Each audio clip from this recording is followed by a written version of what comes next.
How many of you thought about some things that you know that you deserve or you want out of life or you would like to enjoy experience, and you found yourself blocking yourself? Raise your hand if that ever happened to you before. All right, very good. Here's what I want you to do. Shake somebody's hand on your right and your left, and here's what I want you to say. Whatever you're seeking, it's seeking you. You can have it. Give yourselves a round of applause, all right?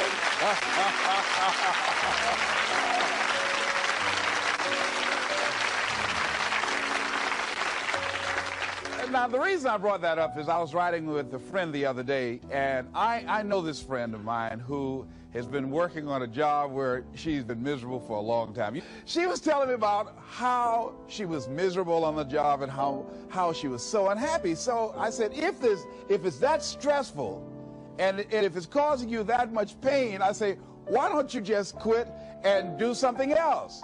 And she said something that really put her in the chorus line with a lot of other people. She said, I would, but. And then I started thinking about that. I said, let me take a poll. So I started talking to other people, and I would ask them what they were doing. And I said, but is that your passion? And they would say no. I said, then what's your real passion? And they would tell me what their real passion was. Then I said, well, then why aren't you doing what you really want to do? Oh, I can do it, but. And they would continue on. So this word, but just kept on coming up. And then it also has some friends like woulda and coulda and shoulda.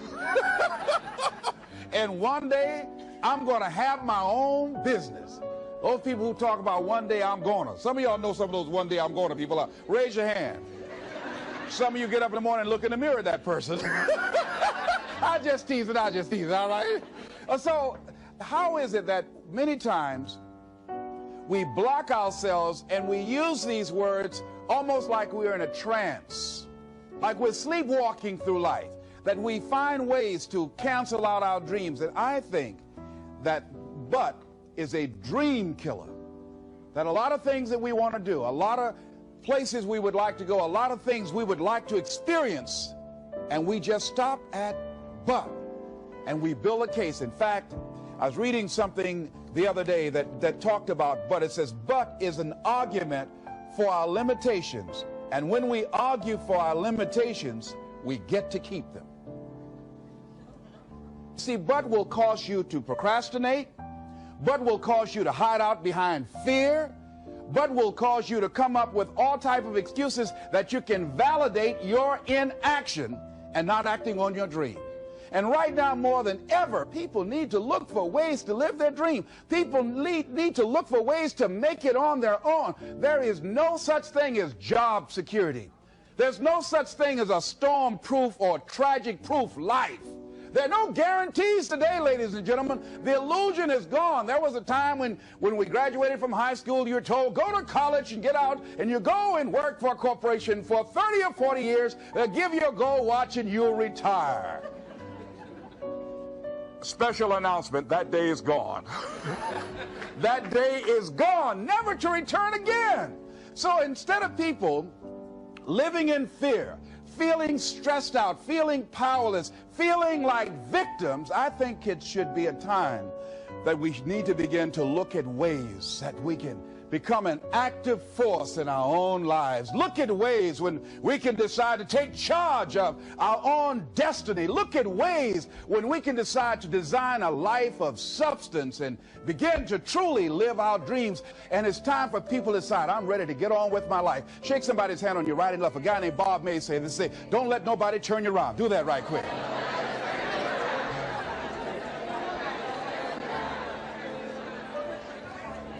Now, a lot of people say, I'm going to live my life one day when things get right.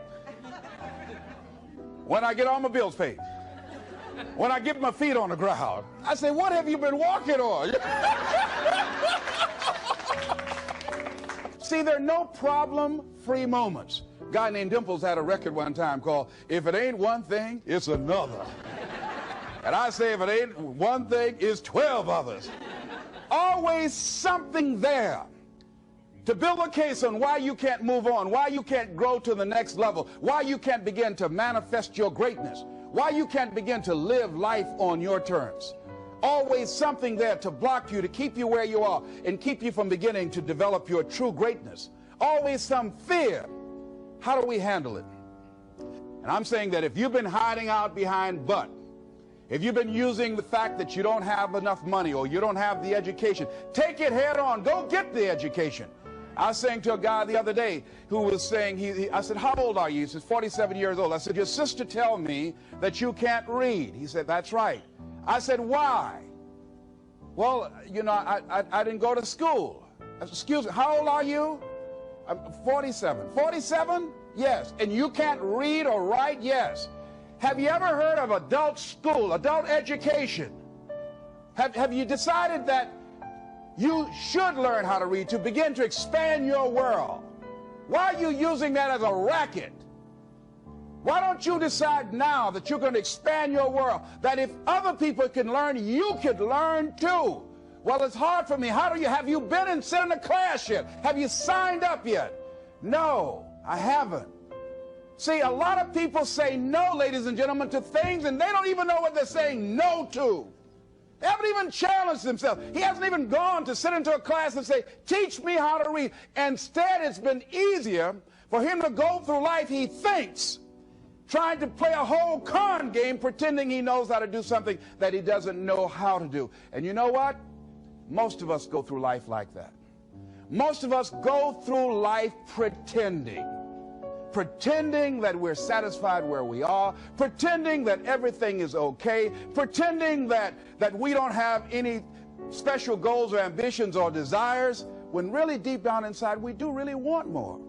But if you look at our behavior, if you judge based upon what we do, that really will tell you some true stories about people, because you have to judge a tree by the fruit it bears, not the fruit that it talks about. See, a lot of people pretend that they want more out of life, but all you have to do is watch their actions. That will tell you something. So I used to pretend that I wanted to lose weight, but how could you tell I was pretending? Watch me when I have a piece of sweet potato pie.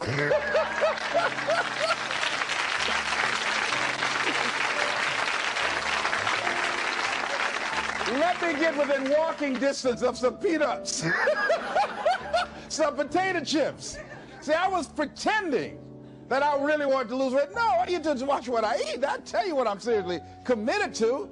People tell you, oh yeah, one day I want to have a restaurant. See, they're pretending they want to go into business for themselves. They're not serious. How can you tell, Les? Watch their actions. Watch what they're doing. The proof is in the pudding. So if you want to do something, if you thought about something you want to do, take it head on. Decide that you're going to start looking at it, start doing research on it, start tackling it, start becoming involved in whatever and wherever it might lead you, to begin to explore the possibilities in that particular thing that you're seeking, so that you can begin to learn all you can about it. Decide that you're going to face it, that whatever shortcomings you have, that you're going to strengthen yourself there. Whatever training that's required, that you're going to go get that training, that you're going to get started right now. George Washington Carver would say, do what you can where you are with what you have, and never be satisfied. S.B. Fuller used to say, and you heard Joe Dudley talk about, always strive to be more than that which you are. Yeah, don't get satisfied with yourself. Always know that wherever you are, you can enjoy more, that you deserve more. But most people, you know what they do? Most people go through life quietly and safely, tiptoeing to an early grave.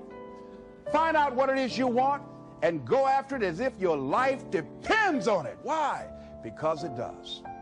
People that have found their passion, people that found the things that they love, people that have found the things that they can pour their lives into, those people live longer. I was in New York and I had to do a seminar at a special church, and a guy by the name of Reverend Johnny Youngblood. And I said, how is it that you were able to build this big housing facility and got all of the various community and religious groups together to have this dwelling for 2,000 residents that were once homeless? How were you able to take on this responsibility? Wasn't it overwhelming? He said, the kind of work I do, he said, it's in me. I've got to live what's in me.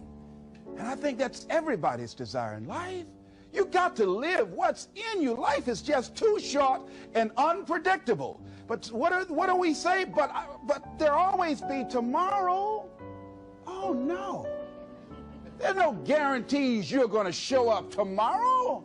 There are a lot of people who were here yesterday that they're not here today. There are a lot of opportunities that were around yesterday. They're not here today. Oh, you can wait, but you know what Abraham Lincoln said? Well, good things might come to those who wait, but only the things that have been left over by those who hustle.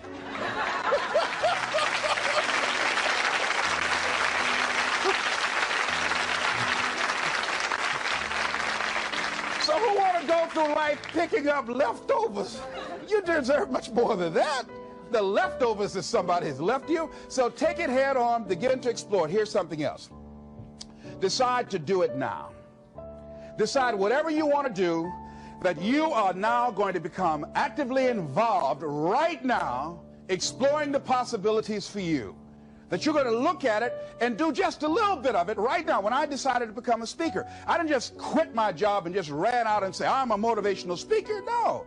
What I did was, I decided to start looking at other people that were involved in the speaking profession. I volunteered to work with some speakers so that I could learn. Whatever you want to do, get your feet wet. Gain some experience doing some volunteer work in the area and find out whether or not this thing you want to do will fit for you. A friend of mine told me he wanted to have a restaurant. I said, have you ever operated a restaurant before? He said, no. I said, well, really, you don't even know if you want one. I said, what's your expertise? What do you bring to the table? He said, I can cook real good. I said, well, what about the management side? What about the business part of the restaurant? You're not going to be cooking all the time. Somebody's got to receive the money. Who's going to manage the personnel? He said, you got it right. You got a point there. So this guy got a job in a restaurant in the evening time on a part-time basis. After doing that for a while, he said, you know what? I think I just want to be a chef. He said after working there, people didn't show up to work. He said it's hard to find the help. People weren't responsible. The headaches, the guests were just giving him problems day in and day out. They weren't ever satisfied. He said, no, I just think I'll stick to cooking. See, you got to find out what fits for you. Because you might decide that after you go up in there and examine it and experience it and get some experience under your belt on it, well, you say, this is really not what I want. This does not fit for me. So decide that you're going to do that. Now, John H. Johnson said something that's very important. He said, there's no defense against an excellence that meets a pressing public need. See, whatever you decide to do, look at it and find out what is it that I have that I could bring to the table that can begin to enable me to ensure that I could be successful in this. Where is the opening for you? There's room for you out here in the arena called life. There's room for you to come out and live your dream. Don't allow but to keep you in the corner or keep you up in the bleachers looking at life, being a spectator, not being a participant, making a difference in life. I believe that all of us came here with something. All of us showed up to give something, and that nobody's going to give that service that you have to give. No one's going to produce your product. No one's going to write your book. No one's going to open your academy. No one's going to begin to create your daycare with a special curriculum to help to cultivate the high self-esteem in our children. That's your idea. And if you don't bring your idea out here, when you die, all of us will suffer because we've been deprived of your genius because you allowed but to keep you in the bleachers and not pursuing your greatness. You take it to your grave with you. And that's what most people do. I think that's why the guy said that many people die at age 21 and don't get buried until they're 65. They're walking dead. You can tell them by the way they walk. How they look in the face. When they speak to you. I was giving a speech in this high school, and a lady came after school. She said, Mr. Brown, I want to talk to you about my son. I said, what is it? She said, he's not motivated.